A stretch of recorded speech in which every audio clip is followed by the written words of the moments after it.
Beijing fighting desertification with forestation, and in some areas there are positive results. 10 years ago, China looked at the Gobi and Taklamakan Desert and decided to transform that barren wasteland to something unbelievable. The whole world called it madness. But something extraordinary happened in that sand. How did China accomplish this? And why is the rest of the world now desperate to copy it? This could be the most astonishing environmental comeback in human history, when the desert came knocking. By the late 1990s, China was losing around 3,000 square kilometers of land to the desert every single year, an area roughly the size of Rhode Island, disappearing into sand and dust. By the year 2000, nearly one-third of China's total land was affected by desertification, making it one of the worst cases of land degradation anywhere in the world. But how did things get this bad? The crisis did not appear overnight. It built slowly, driven by choices made during rapid modernization. After 1949, overfarming exhausted the earth until it had nothing left to give. Once the vegetation disappeared, the soil had no protection, and wind carried it away grain by grain, season by season. The deserts grew with frightening speed. The Gobi Desert in the north and the Taklamakan Desert in the west, sometimes called the Sea of Death, both expanded further into inhabited lands. China recorded 17 major sandstorms. Dust clouds swept into Japan and Korea, and fine particles were even detected in the western United States. Back home, the damage was devastating. Farmers became what experts called ecological migrants, people forced to abandon land where their families had lived for generations because the sand had taken over. Food security was crumbling. Entire villages were buried or abandoned, and orange skies filled Beijing during the worst storms. China was facing an existential threat. The country had a simple but brutal choice: surrender to the desert or fight back with everything it had. The plan that sounded insane. In 1978, while much of the world was focused elsewhere, China quietly launched what would become the largest tree planting program in human history. It was called the 3 North Shelter Forest Program, but most people know it simply as the Great Green Wall. And when you hear the numbers, it is easy to understand why so many people laughed. The plan was to build a living wall of trees and vegetation stretching 2,800 miles across northern China and up to 900 miles wide in places. The target was to restore more than 35 million hectares, an area larger than all of Germany. The timeline was 73 years, running from 1978 to 2050, broken into 8 phases. When scientists and journalists first heard these figures, many simply shook their heads and called it impossible. But China did not just talk. The government declared the 12th of March as National Tree Planting Day, turning reforestation into a national duty. Schools sent students out to plant trees. Factories organized their workers, and even the military was involved. This was not a small project run by scientists in lab coats. It was the mobilization of an entire nation. Millions of volunteers showed up across the country, planting seedlings in soil that seemed to fight back at every turn. The scale of effort between 1982 and 2021 is almost impossible to grasp. Roughly 78 billion trees planted. That is not million, it is billion, making it the largest reforestation effort ever attempted by any country in recorded history. Communities along the planting zones worked in brutal heat with basic tools, digging holes in ground that was more dust than soil. Critics at home and abroad were not convinced. Some called it environmental propaganda. Others pointed out that planting trees in a desert was not as simple as dropping seeds in a garden. They were right to be cautious. The early years would prove brutally difficult, but the plan was in motion, and China was not turning back. Fighting sand with rice straw. The desert does not care how determined you are. It shifts, it drifts, it buries everything you plant before the roots can take hold. China needed a way to stop the sand from moving before a single tree could survive, and the answer turned out to be something most people throw away after harvest: rice straw. The method was simple but clever. Workers would take bundles of dried rice straw and push them down into the sand in a grid pattern, creating small squares across the desert floor. Each square was roughly 1 meter by 1 meter, sitting just above the surface like a giant chessboard made of straw. These grids did 3 important things at once. First, they slowed the wind down at ground level, so it could not pick up sand as easily. Second, the straw trapped just enough moisture inside each square to give seeds a fighting chance. Third, the pockets created by the grids caught wind-blown seeds and held them in place long enough to germinate. The results were remarkable. In areas where the straw checkerboard method was applied, sand movement was reduced by as much as 95%. Within just a few months, thin green shoots began pushing up through the squares. What had been a completely bare, shifting surface started to look, slowly, like something alive. At first, every grid was laid by hand, which meant workers spending long hours in extreme heat, bent over the burning sand. The work was exhausting and slow, but the urgency was real. Eventually, engineers developed machines that could lay the straw grids up to 6 times faster than a human team, allowing the project to scale across much wider areas. Trenches were dug to guide rainwater toward planted zones, and compost mixed with clay was worked into the soil to give it structure and nutrients. Farms that once produced rice straw as waste now had a new purpose for their leftovers. What was rubbish became a tool for one of the most ambitious land restoration efforts the world had ever seen. When reality hit hard, nobody ever said this would be easy, but the scale of failure in the early decades was still shocking. Across vast stretches of the planting zones, the trees simply died. In some areas, the death rate reached 80%, meaning 8 out of every 10 trees planted never survived. From above, satellites captured what scientists grimly called ghost forests, rows of dead trunks standing in sand, going nowhere, doing nothing. The biggest mistake was one that seemed reasonable at the time. Planners chose fast-growing trees, mainly poplars and pines, because they were cheap, familiar, and quick to establish. Millions upon millions of the same species were planted side by side across enormous stretches of land. This created what is known as a monoculture, a forest with almost no variety, where every tree is essentially identical. In nature, that is a disaster waiting to happen. In the year 2000, the disaster arrived. A single pathogen swept through the poplar plantations in the Ningxia region and killed roughly 1 billion trees. 1 billion. Because every tree was the same species, the pathogen moved through the forest like fire through dry grass, with nothing to slow it down and nothing resistant enough to survive. There was no biodiversity to act as a buffer, no variety to break the chain of infection. The water problem was just as serious. The trees that did survive were drinking enormous amounts of groundwater. Wells in surrounding villages began to dry up. Farmers who had already lost land to the desert now worried they were losing their water supply too. Local accusations grew louder, that the tree planting program was not saving their land, but quietly making things worse underground. Global critics sharpened their arguments. International scientists published skeptical reports. Journalists used words like illusion and propaganda. The project was not just facing ecological failure, it was facing a crisis of credibility. China had planted billions of trees, and in many places had almost nothing to show for it.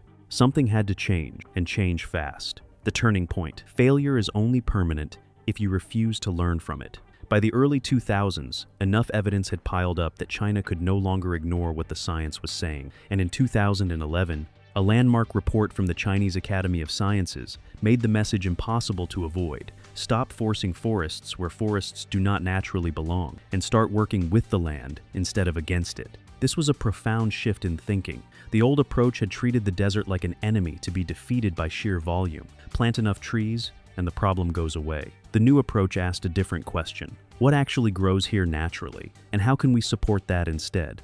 Scientists fanned out across the planting zones, studying the native plants that had survived on their own, without anyone's help, and the results pointed toward a completely different palette of species. Out went the endless rows of poplars and pines. In came saxaul trees, tough and deep-rooted, perfectly adapted to arid conditions. Goji berry bushes were introduced, offering both ecological value and a harvestable crop for local communities. Desert grasses were planted to stabilize soil before any trees went in. Biodiversity became the guiding principle, with different species layered together so that no single pathogen or drought could wipe everything out at once. The soil science improved dramatically as well. Biochar, a charcoal-like material produced from organic waste, was mixed into the ground to help it retain moisture. Beneficial fungi and bacteria were introduced to make the soil biologically active again. Drip irrigation systems replaced wasteful flooding methods, delivering water directly to roots without draining aquifers. Perhaps most importantly, the entire program became smarter about where it planted. Satellites and drones began monitoring vegetation in real time, allowing planners to identify which areas were responding and which were not, then adapt quickly. The project stopped trying to be everywhere at once and started being precise. That precision, more than anything else, is what finally started turning the tide. Engineering meets ecology. A desert that kills trees will also kill roads, railways, and everything else humans build across it.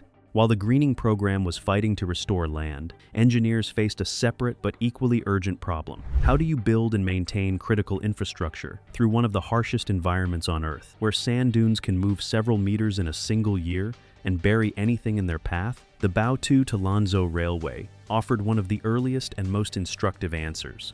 This railway line ran directly through desert terrain, and from the moment it opened, blowing sand was a constant threat, drifting across tracks, clogging machinery, and forcing expensive shutdowns. Engineers needed a solution that was not just effective, but durable enough to last decades without constant rebuilding. They turned to the same straw checkerboard method being used in the reforestation zones, laying grids along both sides of the track to kill the wind speed at ground level. Then they added gravel belts on top of the stabilized sand and planted lines of trees further out as a living windbreak. The combination worked. The railway has remained operational for decades, protected by a layered ecological shield that gets stronger as the trees mature. The more dramatic test came with the construction of a highway cutting directly through the Taklamakan Desert, the same desert so hostile it earned the name Sea of Death. Building a road through it was one thing, keeping it open year-round was another entirely. Engineers wrapped the highway in a system of ecological barriers, straw grids closest to the road surface, then gravel, then planted vegetation in staggered rows,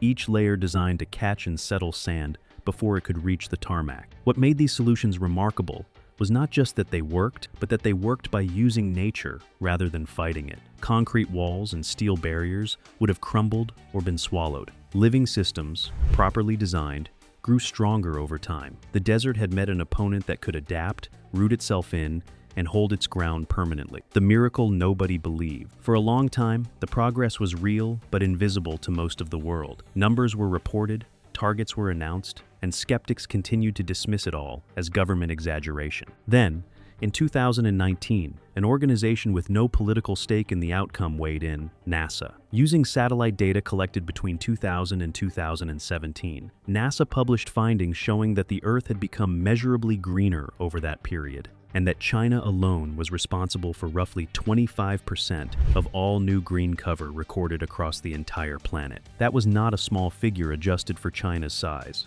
That was one country accounting for 1/4 of all the new vegetation that had appeared on Earth during that period, while its population and economy were both growing rapidly at the same time. The findings drew global attention and forced even the harshest critics to reconsider what was actually happening on the ground. By 2024, the numbers on the ground were just as striking. A green belt stretching roughly 1,800 miles had formed around the edges of the Taklamakan Desert, holding its boundaries in place.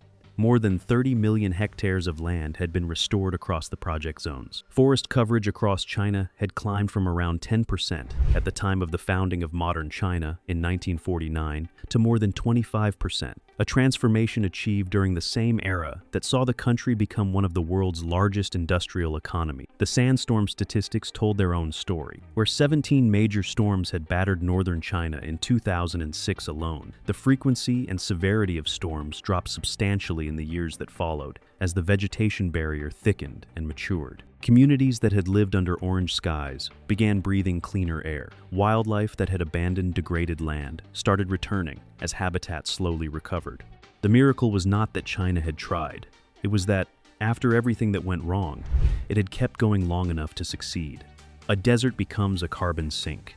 Of all the surprises this project produced, perhaps the most scientifically astonishing came from a study published in the journal Proceedings of the National Academy of Sciences. Researchers had been studying the Taklamakan Desert closely, and what they found challenged one of the most basic assumptions about how deserts interact with the atmosphere. The Taklamakan, a hyper-arid wasteland so dry that almost nothing grows inside it, was quietly pulling carbon dioxide out of the air and storing it underground. This process, known as carbon sequestration, had never before been observed functioning this way in a hyper-arid desert environment. During wet seasons, when rare rainfall pushed water down through the sand and rock, it carried dissolved carbon with it deep into underground reservoirs called aquifers. The study estimated this mechanism was drawing down approximately 3 parts per million of carbon dioxide during those seasonal periods, a meaningful contribution that nobody had predicted and nobody had planned for. It happened as a side effect of ecological recovery. The broader environmental picture had also shifted in ways people could feel in their daily lives. Air quality in cities across northern China improved as the frequency of dust storms declined. Respiratory illness rates in affected regions dropped alongside the fall in airborne particles. Temperatures in some restored zones became slightly more stable as vegetation cover reduced the extreme heat fluctuations typical of bare desert surfaces. Wildlife responded in ways that ecologists found genuinely encouraging. Species that had retreated as the land degraded began returning as corridors of vegetation, reconnected fragmented habitats. Insects, birds, and small mammals reappeared in areas that had been essentially lifeless for decades, signaling that the ecosystem was not just being patched up on the surface, but rebuilding its deeper complexity from the ground up. A project that began as a desperate attempt to stop sand from swallowing farmland had quietly grown into something far larger: a functioning carbon sink, a wildlife corridor, a cleaner sky. The desert had not just been slowed, in places it had been genuinely transformed, from survival to prosperity. For the communities that lived along the edges of the expanding deserts, the original goal was simple: stop losing land. If the sand could just be held back, if the fields could just survive one more season, that would be enough. Nobody in those early years was thinking about tourism or export markets or economic revival. Survival was the only item on the agenda. But something unexpected happened as the land recovered.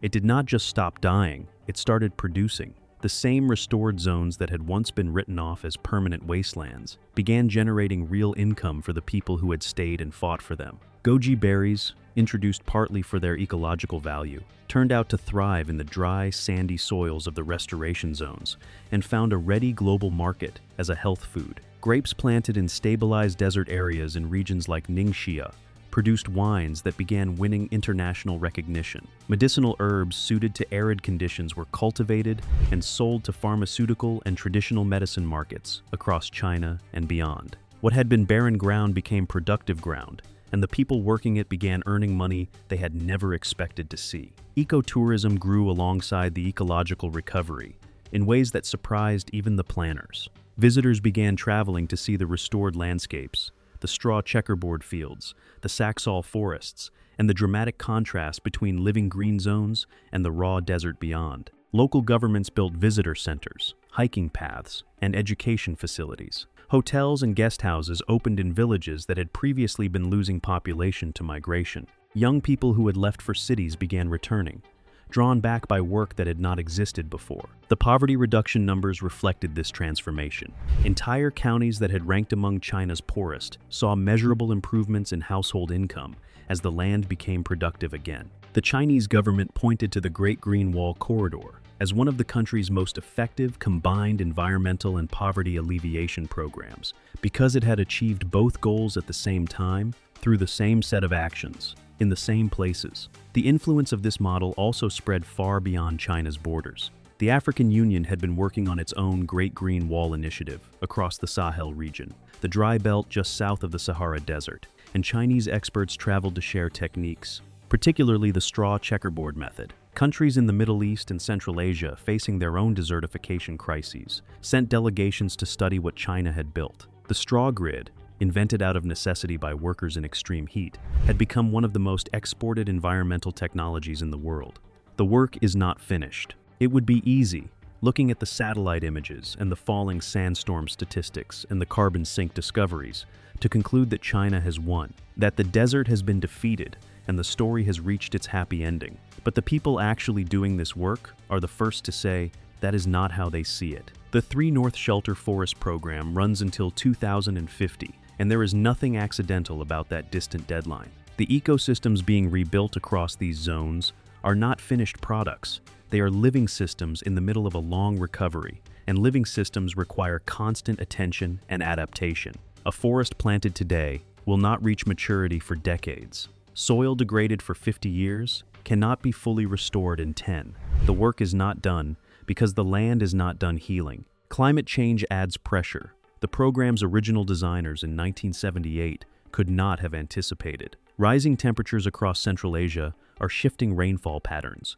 pushing aridity into regions that were once more temperate. Scientists are now identifying drought-resistant varieties that can survive a future that may be hotter and drier than even the challenging present. Water management remains one of the most delicate ongoing challenges. Restored vegetation needs moisture to survive, but the aquifers beneath the planting zones are not unlimited. The balance between what the ecosystem requires and what the underground water supply can sustain demands continuous monitoring. New technologies are changing what is possible. Drones now plant seeds across terrain human teams cannot easily reach. Artificial intelligence systems analyze satellite imagery to detect early signs of vegetation stress weeks before it becomes visible, allowing earlier intervention. Soil sensors buried across planting zones transmit real-time moisture and nutrient data to monitoring centers, turning the landscape into something closer to a managed living system than a wild frontier. Perhaps the most important lesson this project teaches is not technical at all. It is the lesson of time. Environmental destruction that takes decades to accumulate cannot be reversed in a single political cycle. The willingness to commit to a 73-year plan, absorb failure, adapt, and measure progress in generations rather than quarters. That patience is as much a part of what made this work as any science or technology ever was. If you enjoyed this video, like and subscribe, and also click the next video shown on your screen.